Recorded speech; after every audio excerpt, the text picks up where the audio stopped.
For the last few years, artificial intelligence has operated primarily as a passive assistant. You provide a prompt, and the system waits to generate a response, a static wall of text or code locked inside a chat box. That baseline is shifting. We are moving toward general agents like OpenClaw, systems that break out of the chat interface. Instead of just answering questions, these agents utilize a dashboard of tools to actively execute multi-step routines across your software. These agents can book flights, manage health logs, or organize complex inboxes autonomously.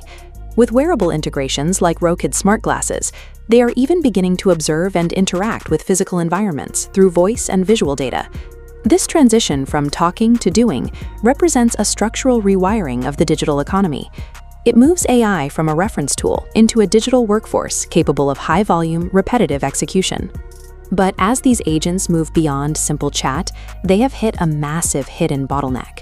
It's a technical friction point known as the context window tax, and it is creating a sudden financial barrier for early adopters.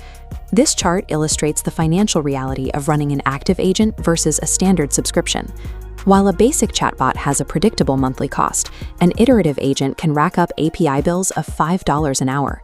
For heavy users, those costs can reach $3,500 in a single month. This happens because of a mechanical requirement. To perform a multi-step task, an agent must process and resend its entire accumulating conversation history to the server on every single step. By the time an agent reaches step 50, you are paying for the system to reread a small novel's worth of data before it can take its next action. Until engineers can resolve the massive computational overhead of these multi-step reasoning loops, the efficiency gains of an agentic economy will be offset by its own server costs. Standard computing hardware is physically incapable of processing these continuous reasoning loops at scale. They hit a barrier known as the inference memory wall, where the processor spends more time waiting for data to transfer than actually thinking. To solve this, Google Cloud has introduced a physical redesign of their 8th-generation tensor processing units, or TPUs. This schematic details how they are targeting the memory bottleneck. The TPU-8i expands on-chip memory to host massive KV caches, the temporary data an AI uses to track its current task, entirely on the silicon itself, eliminating the delay of off-chip data transfers. They also integrated a dedicated sparse core engine to handle communication tasks. This allows the main compute cores to focus exclusively on generating tokens, significantly reducing latency. By rewiring chips specifically for these multi-step loops, AI agents can move from an experimental curiosity into a scalable, sustainable utility for the broader market. While hardware solves the latency, users are discovering they must also adapt their strategy through a process called model management. Cheap local models for simple, high-volume operations, and only escalating to high-tier models for complex debugging. It's a balancing act designed to keep the context tax under control. Even with these optimizations, a final bottleneck remains: autonomy. An agent cannot act independently if a human worker still has to manually gather context from 5 different software tools to get the task started. This requirement creates a demand for new human skills: context assembly and orchestration.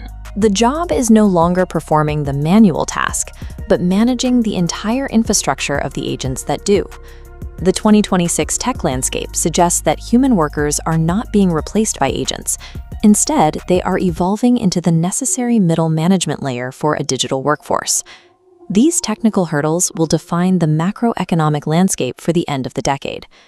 The January 2026 World Economic Forum report used these bottlenecks to model the future of the global labor market. This visualization maps out the WEF's projection for 2030, the creation of 170 million new roles, set against the displacement of 92 million existing ones.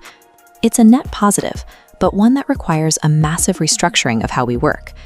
The report predicts 2 paths. If autonomous agents scale faster than our ability to manage them, we move toward an age of displacement.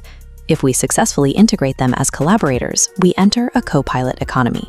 Our ability to solve these hardware and orchestration bottlenecks in the next few years will determine which of these 2 economic realities we actually inherit.